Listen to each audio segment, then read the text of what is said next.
నేను ఒక పక్క బురదలో దిగి నేను దిగకపోతే మా ఆఫీసర్లు దిగరు. ఎవరు బురదలో దిగకపోతే సమస్య పరిష్కారం కాదు. కాబట్టి నేను బురదలో దిగాను. దిగడం కాదు, ప్రతిరోజు దిగాను. నేను దిగాను కాబట్టి మా ఐఏఎస్ ఆఫీసర్లు అందరూ బురదలో దిగారు. నేను ప్రొక్లైన్ ఎక్కాను, ట్రాక్టర్ ఎక్కాను, నడిచి తిరిగాను.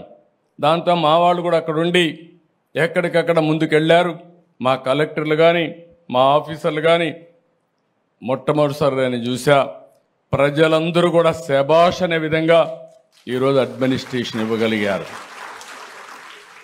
ఇదొక పెను మార్పు.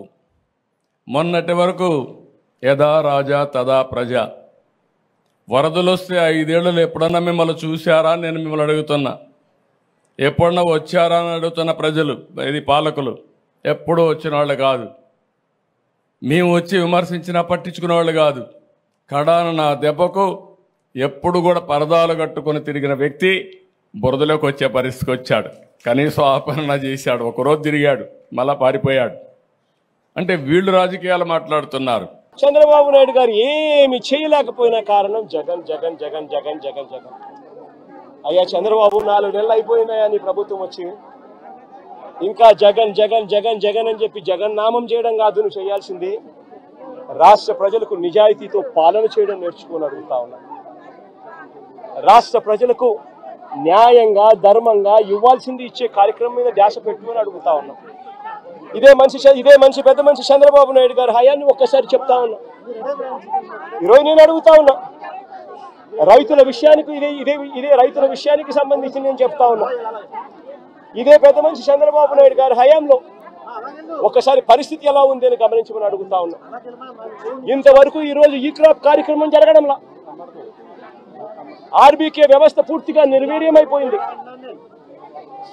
సచివాలయాలలో ఈరోజు పూర్తిగా నిర్వీర్యం చేసి సచివాలయాలను వదిలేశారు.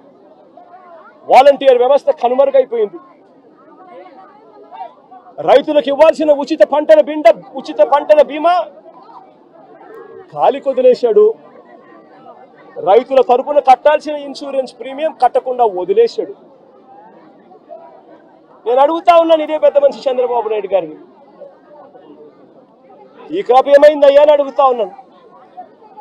గ్రామ సచివాలయాల్లో పెట్టాల్సిన సోషల్ ఆడిట్ లో పెట్టాల్సిన లిస్టులు ఏమైనాయా అని అడుగుతున్నాను. ఆర్బీకే వ్యవస్థ ఏమైందయ్యా అని అడుగుతా ఉన్నాను. ఇదే పెద్ద మనిషి చంద్రబాబు నాయుడు అడుగుతా ఉన్నాను. వ్యవసాయ సీజన్ మొదలయ్యేసరికి రైతు భరోసా ఇచ్చే కార్యక్రమం ఏమైందయ్యా అని అడుగుతా ఉన్నాను. వ్యవసాయ సీజన్ మొదలయ్యేసరికి రైతులకు ఇవ్వాల్సిన 0 వడ్డీ ఏమైందయ్యా చంద్రబాబు అని అడుగుతా ఉన్నాను. రైతులకు ఇవ్వాల్సిన పెట్టుబడి సహాయం గతంలో జగనే ఉంటే 13,500 ఖరీఫ్ సీజన్ మొదలయ్యే టయానికి రైతన్నల చేతిలో పడేది. ఈయన 20,000 ఇస్తానన్నాడు. 20,000 ఇస్తానన్న పెద్ద మనిషి ఆ 13,500 ఎగిరిపోయింది. 20,000 గాలికి ఎగిరిపోయింది. ఇదే పెద్ద మనిషి చంద్రబాబు నాయుడు గారు ఆర్బీకే వ్యవస్థ జగన్ ప్రభుత్వంలో, వైఎస్ఆర్ కాంగ్రెస్ పార్టీ ప్రభుత్వంలో ఆర్బీకేలు ఎఫెక్టివ్ గా పనిచేస్తూ, జియో ట్యాగింగ్ చేస్తూ, ఈ క్రాప్ నమోదు చేస్తూ, పారదర్శకంగా ప్రతి రైతుకు కూడా ఇన్సూరెన్స్ గవర్నమెంటే కట్టేది. రైతన్నకు ఏ పంట నష్టం జరిగినా ఏ నష్టం జరిగినా కూడా ఈ క్రాప్ నమోదయ్యేది. ఆర్బీకేలు పనిచేసేటివి. వాలంటీర్ వ్యవస్థ, సచివాలయం వ్యవస్థ ముమ్మరంగా పనిచేసేటివి. ఇన్పుట్ సబ్సిడీ ఏ సీజన్ ముగిసేలోగానే ఇన్పుట్ సబ్సిడీ ఇచ్చే కార్యక్రమం జరిగేది.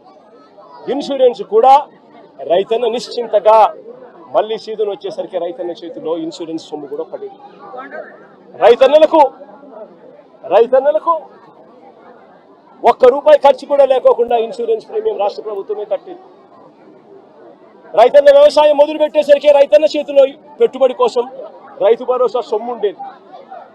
నేను అడుగుతా ఉన్నా, ఈరోజు దేశంలో ఎక్కడా లేని విధంగా వైఎస్ఆర్ కాంగ్రెస్ పార్టీ ప్రభుత్వంలో, జగనన్న ప్రభుత్వంలో ప్రతి రైతుకు కూడా ఇలాంటి నష్టం గతంలో జరిగి ఉంటే గతంలో రైతన్నకు ఎంత వచ్చేది అని చెప్పి ఒక్కసారి ఆలోచన చేయమని చెప్పి నేను కోరుతా ఉన్నా ప్రతి ఒక్కరిని కూడా.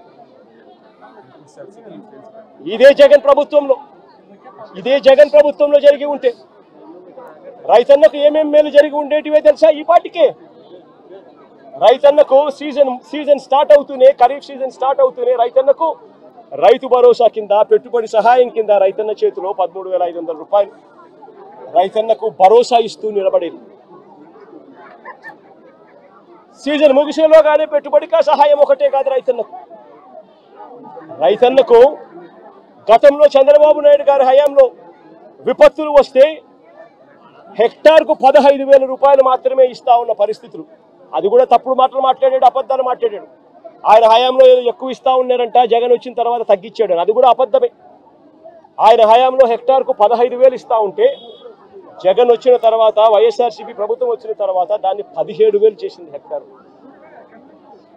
అదే జగన్ ఉండింటే, ఇటువంటి విపత్తి వచ్చిందంటే ఒకవైపు రైతుకు పెట్టుబడి కోసం రైతు భరోసా కింద 13,500 సొమ్ము వచ్చేది, రైతుకు 17,000 రూపాయలు హెక్టార్ కంటే దాదాపుగా 7,000 రూపాయలు హెక్టార్కు, ఎకరాకు 7,000 రూపాయలు రైతుకు ఇన్పుట్ సబ్సిడీ కూడా వచ్చేది. ఎప్పుడే ఇమీడియట్గా సీజన్ ముగిసేలోగానే రైతన్నకు ఇదే ఈస్ట్ గోదావరి జిల్లాలోనే ఒక్కొక్క రైతన్నకు ఒక్కొక్క ఎకరాకు